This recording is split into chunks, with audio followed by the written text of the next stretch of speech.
Hello folks, it is I Have Fun 0235 and it is finally time for the Operation Blitzkrieg level Washington guide. This is a terribly difficult level to complete as a free-to-play player, so let's jump right in. I will be using one naval general on the battleship, 2 artillery generals including Commander Soviet initially, 1 tank general on the mouse super tank and 1 air general on the carrier. A 3rd artillery general will be spawned in later. Just a note before we begin, this guide will only cover how to complete the level. If you wish to learn how to obtain the skill inspiring, watch my inspiring video because I did these 2 recordings separately.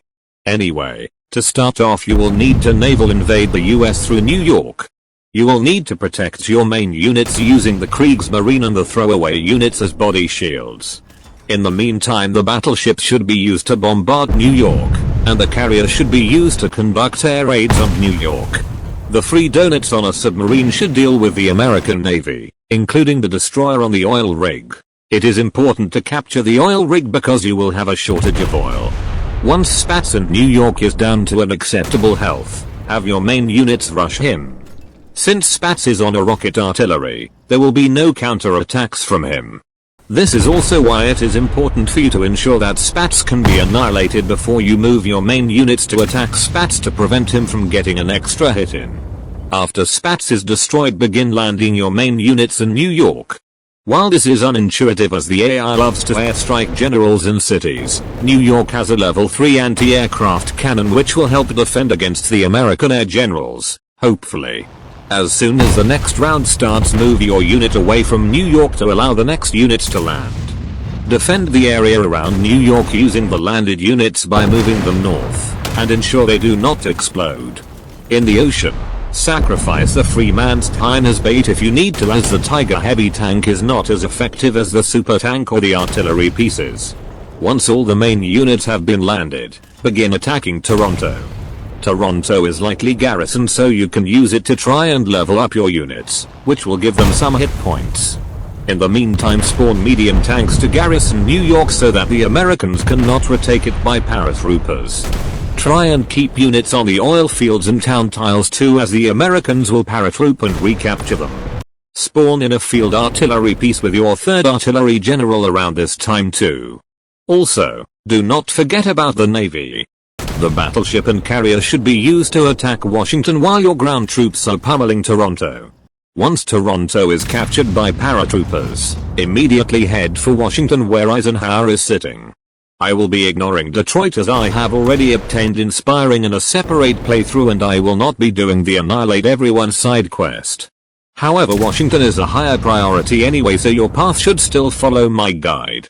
Eisenhower is the final boss of this level as he is on a T-95 super tank in a city defended by level 3 anti-aircraft cannons, which makes him extremely tanky. He has a 5-star air general, also does airstrikes alongside his tank attacks and counter-attacks. Focus all fire on him, and pull away units that are low on health. With enough firepower you will be able to terminate Eisenhower before Patton joins the fray. Capture Washington using paratroopers while using your generals to obliterate Patton on the heavy tank, keeping a 2-tile range to prevent counterattacks. Nimitz on the battleship will also be a problem, dealing extra damage to the coastal cities you have captured. However, he is less of a problem than Patton as he is unable to capture your cities, which means you can leave him be and attack him in passing. In the meantime, begin moving your troops down south towards Atlanta. MacArthur resides in Atlanta, but he is the weakest of the generals found in this level as he is on infantry. He can be dealt with very easily. With MacArthur gone and Atlanta captured by paratroopers, the final important city is Miami. Clark in a field artillery garrisons the city, but at this point the mission is almost over unless you are going for a full completion. Here I began a full kamikaze charge into Miami, losing one of my artillery generals but destroying Clark in the process. Eichelberger moves out of Detroit on round 16, and you can move in on Detroit before capturing Miami at this point if you are interested. But I am not, because this level has been sitting in my to-do list for 3 years at this point, so I captured Miami and finished the level. This is one of the most annoying levels in the entire game, ignoring Operation Overlord, because of the naval invasion aspect that takes up about 1/3 of the screen time. You have no defense against aircraft, which the Americans are very good at using since most of them are good air generals and are exposed to the American Navy. Once you land, you have to care about even more airstrikes and the fact that Eisenhower is an absolute unit. However, once you follow this guide and have a little bit of luck, you will be able to complete this level. My channel has been on a downwards trend, so if you have listened this far, please smash the subscribe button, like and comment, and continue watching the video to help it in the algorithm. The entire video, including the text-to-speech script, is done by an overworked human, so I would really appreciate it if you helped my channel grow again. Also, it seems that the audio was not recorded, so I shall manually enter some. Have fun.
That's all for this level folks, thank you for watching and hit that subscribe button. Good day to you and remember to have fun.